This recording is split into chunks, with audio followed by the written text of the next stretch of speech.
aujourd'hui, nous, le but, c'était de montrer qu'on est toujours autant mobilisés depuis le début de la grève au sein du JDD pour montrer notre opposition à la nomination de Geoffroy Lejeune à la tête de la direction.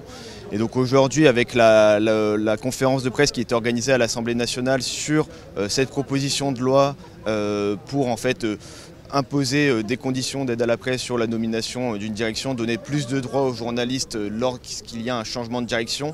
Ça nous paraissait important d'être là pour interpeller les députés sur l'importance de ce combat, montrer que le combat du JDD, c'est pas seulement celui du JDD, c'est celui aussi d'autres rédactions, d'autres médias. On sait que ça peut arriver à n'importe qui maintenant, ou voilà, tout média qui est possédé par un grand actionnaire qui bien sûr a beaucoup de pouvoir. Plus le temps de s'inquiéter, le temps d'agir. L'idée de cette proposition de loi, c'est de donner un droit collectif aux journalistes, aux rédactions. Pourquoi? Parce que c'est qu'elles puissent donner leur assentiment pour garantir le respect de leur déontologie et de l'indépendance de leur travail. En fait, le respect de leur travail, tout simplement. Aujourd'hui, dans notre pays, il y a des problèmes d'indépendance des médias, des problèmes de concentration des médias. Le cas Bolloré, JDD n'est pas nouveau, on l'a déjà vu à l'œuvre et on sait ce que ça donne. Donc maintenant, il y a une urgence à prendre une disposition au niveau légal pour que ça ne puisse plus se reproduire.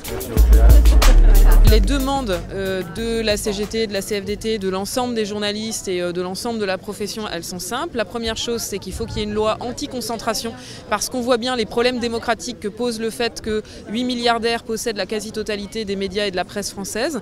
La deuxième chose, c'est qu'il faut qu'il y ait des garanties de protection de l'indépendance des journalistes et que ça ait une valeur contraignante. Et la troisième chose, c'est qu'il faut que les aides à la presse soient conditionnées à l'indépendance des journalistes et à des critères sociaux, notamment sur la situation des pigistes. Donc ça, c'est ce qui doit être mis à l'ordre du jour immédiatement. Il y a une proposition de loi transpartisane, c'est une très bonne chose et ça montre que la mobilisation porte ses fruits. Moi, je suis venue ici pour saluer la mobilisation exemplaire des salariés du JDD. On est au 28e jour de grève aujourd'hui et on s'achemine vers la 4e semaine de non-parution du journal. C'est inédit.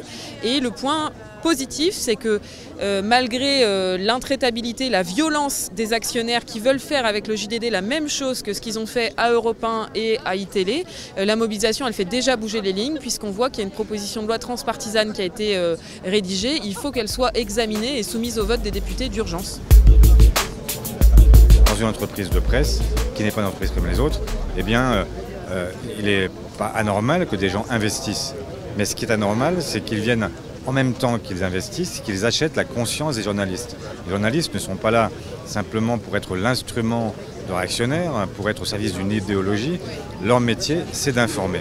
Et donc, quand on a quelqu'un qui, comme Vincent Bolloré, cherche non pas à construire ou à aider un journal à émerger, on voit bien que quand il rachète le journal du dimanche, il vient en même temps pour imposer Geoffroy Lejeune, qui n'est pas n'importe qui se revendique d'extrême droite, soutient d'Éric Zemmour, et qui dit lui-même qu'il n'est pas là pour informer, mais pour prendre le pouvoir, et que la presse sert à prendre le pouvoir. Eh bien, je comprends parfaitement que des journalistes aujourd'hui s'y opposent avec force, avec virulence, et qu'ils défendent leurs droits, leur métier, leur conscience. Tout d'abord, il faut saluer cette mobilisation exceptionnelle et exemplaire de la part des journalistes du JDD. Ils viennent sonner en quelque sorte une des dernières sonnettes d'alarme sur la liberté et l'indépendance de la presse. On voit que le groupe Bolloré est en train de concentrer les médias entre ses mains et le JDD aujourd'hui fait partie de ces lieux de résistance justement face à l'accaparement des médias entre les mains de quelques-uns. Et je pense qu'il faut pouvoir saluer cette mobilisation et la soutenir un maximum. C'est ce que vont faire les députés en déposant ce texte de loi et c'est ce que nous faisons quotidiennement en apportant notre soutien aux journalistes en grève.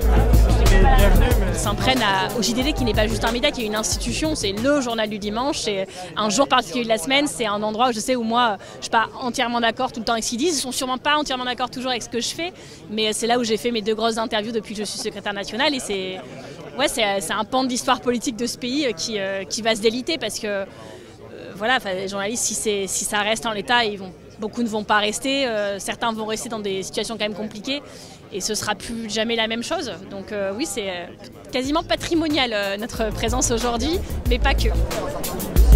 dans un monde, je pense qu'il faut surtout applaudir et saluer le courage de la rédaction du JDD qui se mobilise depuis plusieurs semaines, qui ne cède pas, qui n'arrête pas son combat. Moi, le seul truc qui m'inquiète un tout petit peu ici, c'est est-ce que ça va pas arriver trop tard, parce que cette PPL, elle va être discutée à l'automne et je ne sais pas si les journalistes du JDD vont pouvoir tenir jusqu'à l'automne. Et il se trouve que ce qu'il y a dans cette PPL, ça pourrait être fait simplement par la ministre de la Culture dans un décret. Et l'avantage d'un décret, c'est qu'on n'a pas besoin d'attendre l'automne, on n'a pas besoin d'attendre une niche parlementaire. Ça peut être fait demain, d'ailleurs ça fait 4 semaines que ça pourrait être fait par la ministre de la Culture et ça serait quand même beaucoup plus efficace. Donc oui, il faut se réjouir de ce qui se passe, c'est bien que ça rentre à l'Assemblée, c'est bien aussi que ça soit signé par le groupe Renaissance, ça veut dire que la majorité défend cette proposition, et ça on l'attendait quand même depuis longtemps, donc on peut espérer qu'à l'arrivée ça passe, mais je suis quand même très inquiète pour la rédaction du JDD.